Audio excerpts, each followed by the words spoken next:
Bismillahirrahmanirrahim. Assalamualaikum warahmatullahi wabarakatuh.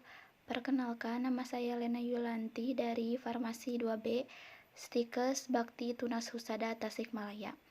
Di sini saya akan menjelaskan mengenai interaksi obat dengan penyakit. Sebelum ke dalam pembahasan interaksi obat dengan penyakit, di sini saya akan menjelaskan mengenai interaksi obat dan jenis-jenis interaksi obat. Interaksi obat dapat didefinisikan sebagai penggunaan dua obat atau lebih obat pada waktu yang sama yang dapat memberikan efek masing-masing atau saling interaksi. Terdapat 5 jenis interaksi obat. Yang pertama, interaksi obat dengan obat. Yang kedua, interaksi obat dengan makanan atau minuman. Yang ketiga, interaksi obat dengan herbal.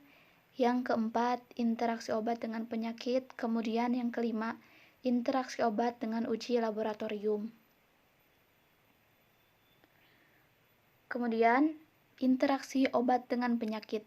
Interaksi obat dengan penyakit terjadi jika ketika suatu obat yang digunakan memiliki potensi untuk membuat penyakit yang telah ada sebelumnya menjadi ada. Biasanya, pasien geriatri atau pasien usia lanjut sangat rentan terhadap infeksi ini, karena pasien lanjut usia ada kemungkinan memperoleh pengobatan dengan obat yang lebih banyak.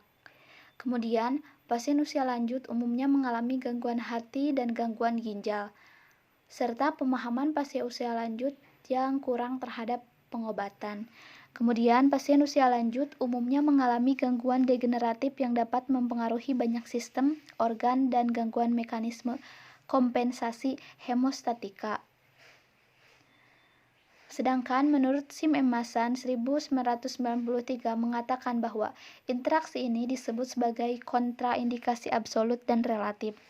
Kontraindikasi absolut merupakan jenis kontraindikasi yang harus benar-benar dipatuhi dan tidak dapat diabaikan karena dapat membahayakan bagi kesehatan. Contohnya, pasien yang alergi terhadap NSAID atau non-steroid anti-inflamasi drug tidak boleh mengkonsumsi ibuprofen.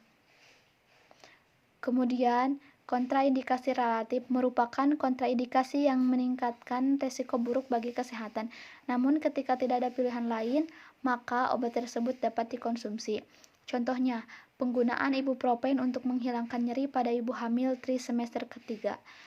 Penggunaan ibuprofen ini tidak boleh digunakan karena dapat menyebabkan hipertensi. Namun jika tidak ada pilihan lain, maka obat ini bisa dikonsumsi. Kemudian, contoh interaksi obat dengan penyakit yang pertama, pada wanita hamil, terutama pada trimester pertama, tidak boleh diberikan obat golongan benzodiazepin. Obat golongan benzodiazepin merupakan obat golongan penenang atau sedatif, dan barbiturat dikarenakan akan menyebabkan teratogenik yang berupa pokomelia. Kemudian, pemberian obat NSAID pada pasien yang riwayat tukak lambung. Penggunaan NSAID dapat memicu terjadinya gastritis karena mekanisme kerja yang menghambat aksi dari sikloosigenase, sehingga jika kerjanya dihambat maka COX-1 tidak dapat membentuk prostaglandin di lambung. Kemudian, pemberian dexamethasone pada pasien gangguan hormon tiroid karena dapat menyebabkan hipertiroidnya meningkat. Sekian presentasi dari saya. Wabillahi taufiq wal hidayah. Wassalamualaikum warahmatullahi wabarakatuh.